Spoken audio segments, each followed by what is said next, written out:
Siamo ancora nell'azienda agricola di Salvagnini Italia, siamo in un campo di Liam, che è una varietà della Produttori Sementi Bologna, è una varietà che fa parte della mia scuderia, è un biscottiero e come potete ben vedere io non saprei dare la qualificazione da un punto di vista produttivo a questo campo. Questo è un campo che supererà abbondantemente i 100 quintali, ok? Abbondantemente. E pianta anche abbastanza sana. Considerate che qui sono venuti 50 mm anche ieri, il 25 di maggio, e quindi qui è stata inondata di acqua.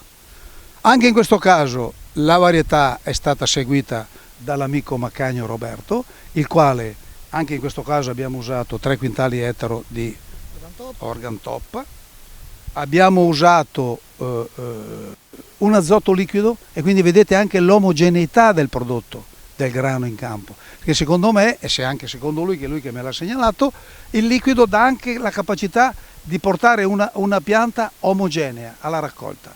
Non solo, in più abbiamo usato il doppio trattamento di Penta 5 Ala, che effettivamente quest'anno ha fatto la differenza, c'è poco da dire. Io vicino a me ho l'amico Roberto Bassi, che è l'uomo che assieme a Ferrazzano ha voluto la varietà, questa varietà, e che io gliene sono molto grato perché effettivamente è una varietà che sta dando dei risultati eccezionali. Questa è una varietà inserita nella filiera Carta del Mulino Barilla, che quindi è anche un riconoscimento importante per la varietà stessa, e quindi adesso chiedo all'amico Roberto Bassi alcune caratteristiche di questa varietà. Prego Roby. Grazie Arnaldo, sì, sempre molto bello vedere appunto come la genetica, gli studi che abbiamo fatto in Syngenta per selezionare questo tipo di prodotto siano andati a buon fine, soprattutto nell'ambiente, in questo ambiente dove i biscottieri sono particolarmente evocati.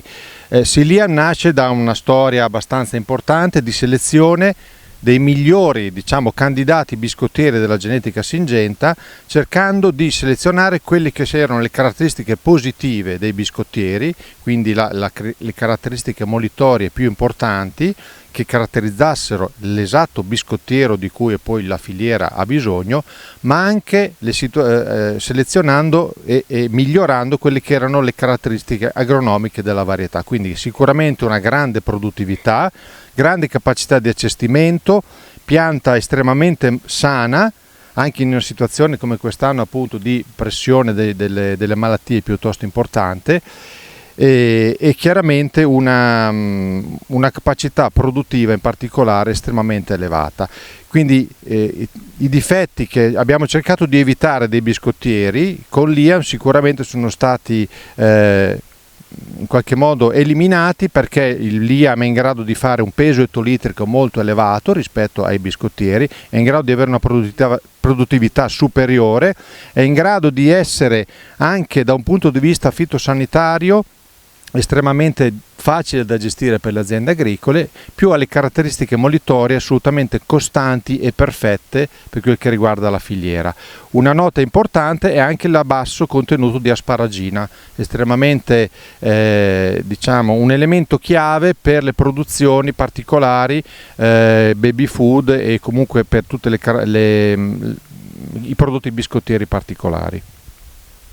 Grazie per la chiara spiegazione, e io volevo ringraziare ancora la signora che ci ha accompagnato in questo bellissimo tour. Signora, complimenti sia a lei che all'amico Roberto, e qui io non vedo l'ora di sapere quanto produrrà questo campo.